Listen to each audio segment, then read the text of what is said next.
크리스마스가 진정한 예수님의 탄생을 기뻐하는 크리스마스라기보다는 요즘에는 그저 산타크루스, 뭐 선물 주고받고 또 상품을 팔기 위한 그런 크리스마스로 전락하는 것 같아서 너무나 아쉽고, 더구나 미국에서는 이제 메리 크리스마스라는 말도 자꾸 쓰지 못하게 법으로 금지하고 해피 홀리데이 뭐 이런 말, 그런 이런 문화 자체가 요즘에는 너무 약해져서 참 걱정입니다. 사람 자녀들 생일, 누구 생일 축하할 때도 이렇게 생일을 얼마나 요란스럽게 축하를 합니까? 하지만 정말 예수님, 하나님의 이 생신을 우리가 어떻게 맞이하고 또 보내고 있는가, 그런 좀 안타까움이 듭니다. 근데 무엇보다도 더 중요한 것은 그 예수님께서 이 땅에 오신 그 탄생의 의미입니다. 뜻입니다. 그것을 오늘 저는 한 3가지로 살펴보려고 합니다. 첫 번째는 오늘 본문에 가만히 보니까 반복되는 말이 1절, 2절에 있습니다. 뭐가 있습니까? 때라는 말이 있어요. 때. 그때에. 그 2절에도 총독이 되었을 때에. 이 때라는 말은 그냥 단순히 우리가 시간 흘러가는 이 때가 아니라 하나님의 작정의 때입니다. 그래서 헬라어로 보면 카이로스라는 그 단어를 쓰는데요, 이것은 하나님께서 특별히 그 운행하시는 그 때, 그런 때에 예수님이 태어났다는 것입니다. 사람이 태어나는 것도 다 의미가 있고 어떤 하나님의 어떤 그런 시간대가 있는데, 하나님이신 예수님이 이 땅에 태어날 때 그냥 무작정 뭐 어느 때에 태어났겠습니까? 아니죠. 특별히 처녀의 배 속에 마리아에게서 하나님께서 태어나셨다는 것은 특별한 하나님의 어떤 그 작정하신 그 어떤 때, 그 섭리적인 때가 있을 겁니다. 그럼 그 때가 언제냐? 그 때가 바로 오늘 본문 1절에 가이사 아구스도가 호적을 하라고 명령하였을 때, 아주 중요한 것입니다. 하나님은 그 시기에 예수님이 태어나게 하신 것입니다. 왜 이 시기가 중요한가 하면, 이 가이사 아구스도가 누구인가? 여러분, 이 아구스도가 혹시 누구인지 아십니까? 이 아구스도는 그 언어로 보면 아구스투스는 존엄한 자 이런 뜻이 있는 로마 최초의 황제이고, 로마에서 가장 훌륭하다고 인정받았던 그런 황제입니다. 이름이 뭡니까? 옥타비아누스. 옥타비아누스 사실은 역사책에 가장 많이 나오잖아요. 그 사진은 항상 보면 역사책에 그 사진이 나오는 그 황제입니다. 옥타비아누스. 지금 뭐 우리 미국의 대통령도 그렇게 위대하다 하는데, 당시에 이 로마의 황제라는 것은 정말 뭐 유일무이합니다. 이 세계 모든 나라의 가장 위대한 그런 황제입니다. 사실은 신입니다, 신. 그 황제를 사실 신으로 추앙합니다. 그래서 우리가 이 복음이라는 말 있지 않습니까? 이 복음. 우리는 복음을 기독교적인 용어로 쓰지만 사실은 이 복음이라는 말이 그 로마 황제가 하는 말이 바로 복음이에요. 그 당시는 그 복음이라는 그 유앙겔리온이라는 이 단어가 로마 황제가 전하는 어떤 축복, 축사 이런 것이 복음이라는 그 말이었어요. 그러면 왜 예수님이 그때에 태어났을까요? 왜 가이사 아구스도가 호적을 하라고 명령했던 그때에 예수님이 태어났을까요? 그게 어떤 큰 깊은 어떤 의미가 있는 것입니다. 왜냐하면 여러분, 이 누가복음은 그 저자가 누가죠. 누가가 하나님의 계시를 받았었고요. 그 수신인이 누굽니까? 바로 데오빌로 가카요. 로마의 아주 정부의 유명한 어떤 그 고위층 관료입니다. 지금 누가는 그 데오빌로 가카에게 혹은 그 로마 사람들에게 하고 싶은 말이 있는 것입니다. 그 하고 싶은 말이 뭔가 하면, 자, 예수가, 그 아기 예수가 그 옥타비아누스, 그 아우구스투스, 너희들이 가장 위대하게 생각하는 그 황제의 호적에 따라서 태어났다. 뭡니까? 비교해보라는 것입니다. 한번 비교해봐라. 자, 가이사 아구스도 황제, 그리고 예수 그리스도. 근데 비교해보니까 너무나 초라한 것입니다. 왜 초라합니까? 호적을 하라고 하니까 고향에 가야 되잖아요. 당시에는 고향에 가야지 호적 등기를 이렇게 떼볼 수 있으니까. 우리도 예전에 호적 등본 그런 게 있었지 않습니까? 주민등록 등본 있기 전에. 그래서 마리아가 고향이 어디입니까? 베들레헴에 가는 것입니다. 몸은 이미 만삭입니다.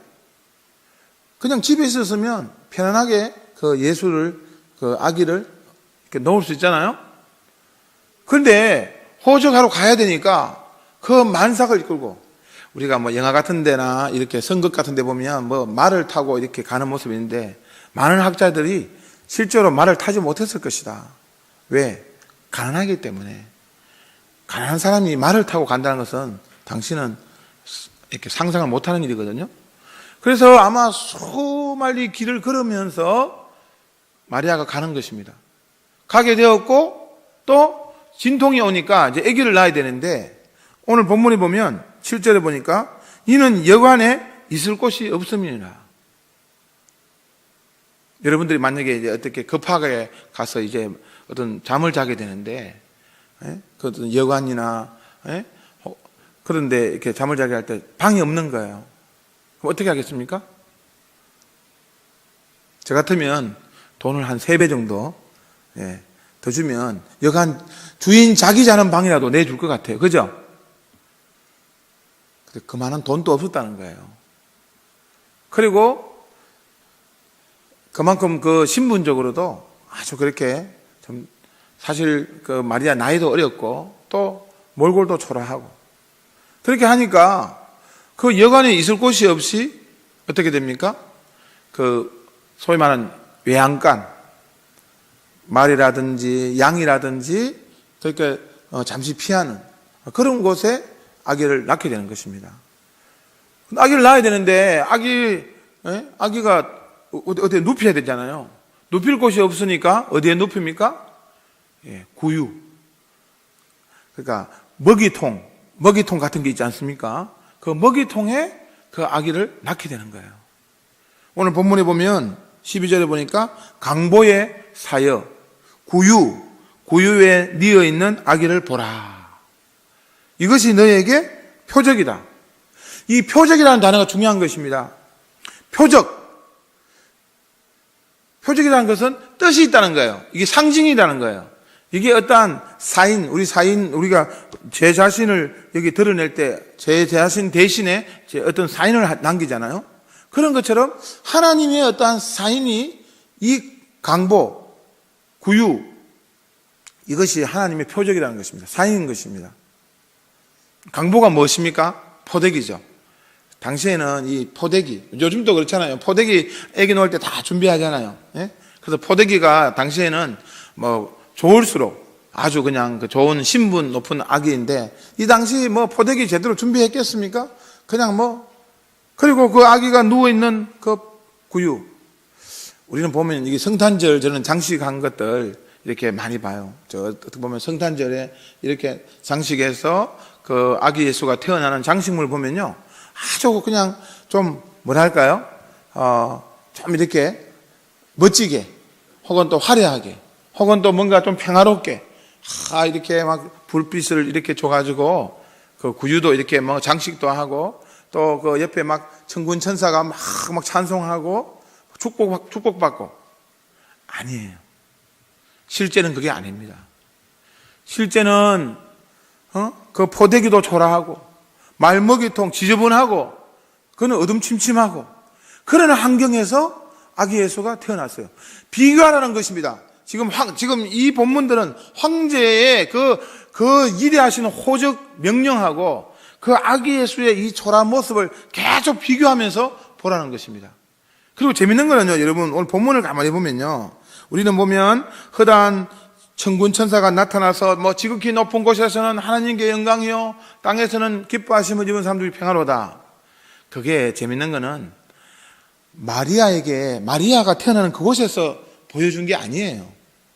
저 멀리 있는 그 목자들에게 지금 보여줬고, 목자들에게 했던 음성이에요. 어떻게 보면 그 마리아와 그 아기 예수는 사실은 여전히 초라한 것입니다. 우리는 볼 때 광채가 있고 화려하고 그렇게 보이지만 너무나 초라한 것이에요. 너무나 어떻게 보면 볼품없고 세상적으로 정말 하찮은 그런 모습이 지금 마리아와 예수의 모습입니다. 근데 이걸 왜 이렇게 강조할까요? 이것이 왜 너희에게 표적이라 할까요?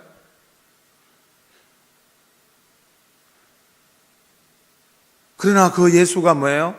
베들레헴에 태어났다는 것은 원래 고향이 나사렛이잖아요. 나사렛. 근데 베들레헴에 태어났다는 것은 구약에서 그렇게 기다렸던 메시아가 봐라, 호적 명령 때문에 베들레헴에 갔다. 이건 하나님께서 그렇게 우리에게 약속하셨던 메시아가, 기다렸던 메시아가 태어나는 것이다. 그분이 초라하지만 그 황제가 너희들이 생각하는 진정한 왕이 아니라 이 예수 그리스도가 진정한 왕이다. 그리고 누가복음은 데오빌로 각하에게 봐라, 진정한 만유의 왕 누구냐? 예수 그리스도시다.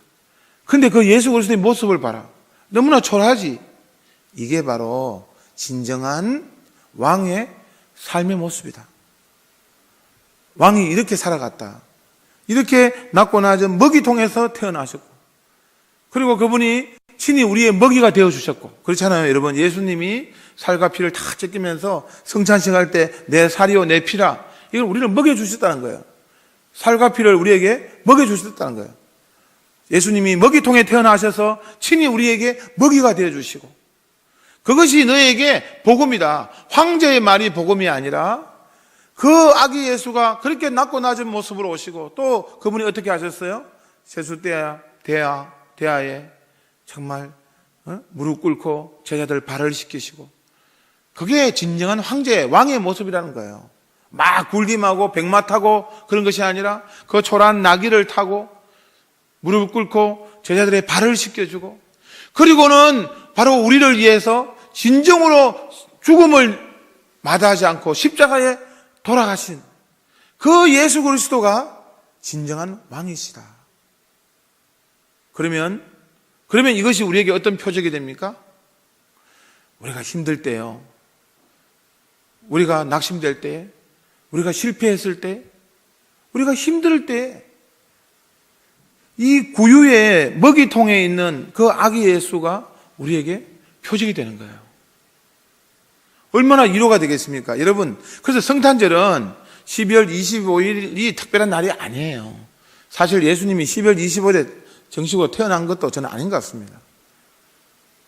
그래서 너무 12월 25일이 중요한 게 아니고, 이 성탄의 의미, 먹이통에 구유통에 태어나신 예수 그리스도를 우리가 가지고 이제 12월 25일이 아니라 에브리데이, 매일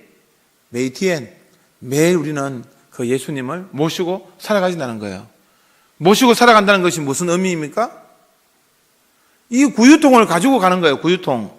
여러분들 힘들 때에, 정말 남들로부터 손가락질 받을 때에, 혹은 어떤 사업에 실패하고, 혹은 자녀들 속썩이고 그럴 때 이 구유통을 생각하는 거예요. 구유통을 생각하면서, 자, 예수님이 바로 이렇게 낮고 낮은 모습으로 우리를 위로하기 위해서, 그 약하고 상처 입은 자들을 위로하기 위해서 저렇게 태어나셨고, 또 십자가에 저렇게 돌아가셨는데, 그 예수를 생각하면서 힘을 얻자는 거예요. 예수님이 지금도 나를 위해서 태어나 주시고, 지금도 나를 위해서 십자가에 돌아가 주신다는 거예요. 그래서 여러분, 구유를 오늘 가지고 가셔야 됩니다. 오늘 돌아가실 때 이 구유 하나씩 다 가지고 가세요. 구유를 내 마음속에 모시는 거예요. 그래서 내가 힘들 때, 예수님이, 진정한 왕이신 예수님이 바로 저렇게 태어나셨잖아. 저렇게 살다가 가셨잖아. 저렇게 십자가에 돌아가셨잖아. 힘을 내야지. 예수님만은 나의 힘이 되어주신다. 예수님만은 나의 위로자가 되어주신다. 여러분, 넘어진 곳에서 예수님의 구유를 발견하시기 바랍니다. 상처 입고 낙심한 그 현장에서 구유통에 태어나신 예수님을 묵상하시길 바랍니다. 예수님은 바로 그런 우리에게 힘을 주시고 용기를 주시게 하여 그 구유통에 태어나신 것입니다. 그것이 표적이라고 했습니다. 표적. 그것이 우리에게 주는 뜻이에요. 왜 예수님이, 참 하나님이신 예수님이 그런 가이사 아구스도의 그 호적을 맞춰가지고 그 쭉 걸어가는, 그것이 억지로 너무나 초라하게 어쩔 수 없이 걸어가신 것이 아니라 우리에게 보여주는, 우리들에게 상징적으로 심어주게 하여 그 길을 그렇게 힘들게 걸어가시고, 여관문을 두드리시고, 여관에 있을 곳이 없어서 그 예안간을 택하시고, 그 구유통에 태어나게 하시는, 그리고 그 소식을 지금 예루살렘에 있는 구약을 연구하는 사람들은 관심도 없잖아요. 그런데 목자들이 제일 먼저 아는 거예요. 그 초란, 목자들도 여러분 생각해 보세요. 목자들도 진짜 주인, 목장의 주인은요, 그 밤새도록, 밤샘이 잘 안 합니다. 다 그 알바생들이겠죠? 예? 어떻게 보면 그런 사람들이 지금 밤에, 어떻게 보면 젊은 아이들, 그 목자들, 목동들 같은 애들이 밤을 새고 있는, 거기에 천사가 나타나가지고 지극히 높은 곳에서는 하나님께 영광이요, 하나님 그 천군천사를 보여주신 것이에요. 그래서 우리는 이런 예수의 진정한 그 성탄의 그 의미, 이 표적의 의미를 새긴다면 우리들은 이제 어떻게 해야 되겠습니까?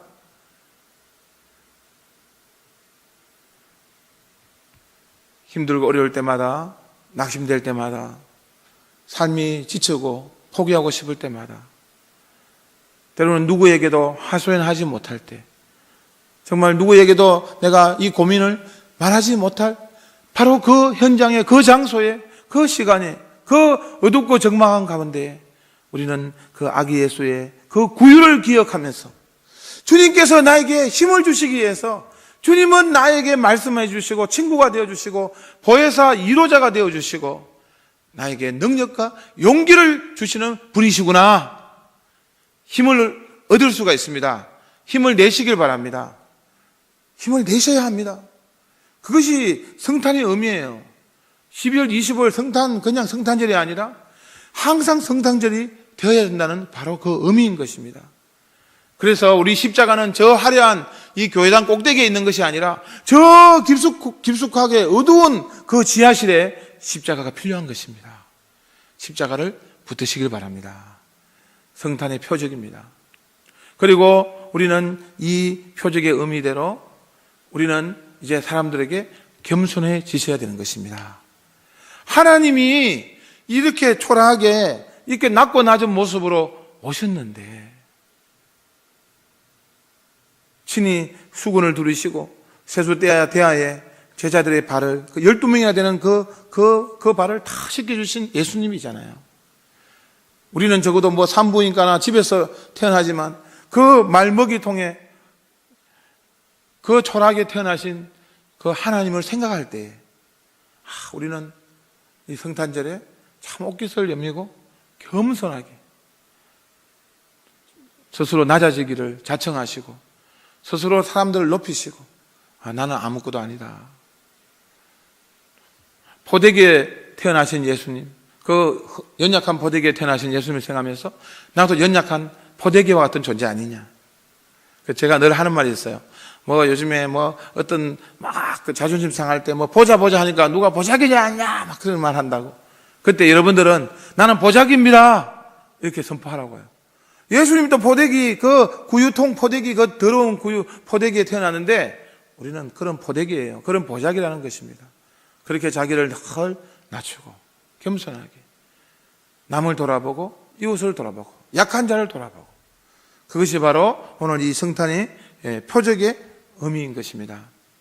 저는 고등부를 이렇게 섬기고 있는데요, 이 성탄절에 보면요 다 그 자기들을 위한 성탄절이에요.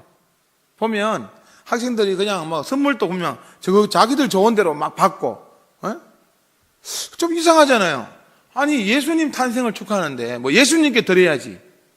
근데 예수님 지금 눈에 보이지 않으니까 누구에게 줍니까? 가난한 자나 약한 자에게 선물 주는 것이 맞는 것 같아요. 그래서 저는 예전에는 고등부 선물 다 받아가지고 그 주변에 있는 또 교인 중에 가난한 자들 혹은 이 팥줄소라든지 뭐 양론이라든지 뭐 이렇게 선물을 나눠줬어요. 근데 우리 교회 고등부는 그렇게 하다가 쫓겨날 것 같아가지고 제가 그렇게는 하지 못하고 우리 교회 그 장애 가정들을 좀 방문해가지고 이렇게 또 선물도 주고 뭐 그렇게 했는데요. 어떻게 보면 이 성탄의 의미를 잘 생각해야 된다는 것입니다. 정말 하나님이 인간의 모습으로 태어나신 그 의미를 제대로 기억한다면 우리는 이 성탄절을 좀 내 자신이 정말 겸손하게 하나님 왜 저 같은 이 연약한 자를 위해서 꼭 이 땅에 태어나야만 했습니까를 묵상하면서 사실 이 성탄절이 부흥의 저는 특별 부흥 기간인 것 같아요. 왜 나를 위해서 이 땅에 태어나야만 했습니까? 내가 얼마나 회개하지 않았으면 내가 얼마나 구원이 필요한 영혼이기에 주님은 그렇게 연약한 모습으로 태어났습니까? 내가 얼마나 교만하기에 내가 얼마나 나를 위해서 살기에 내가 얼마나 세상에서 높아지려는 그 모습을 보이고 있기에 주님은 그 연약하고 낮은 자리에 태어나야만 했습니까?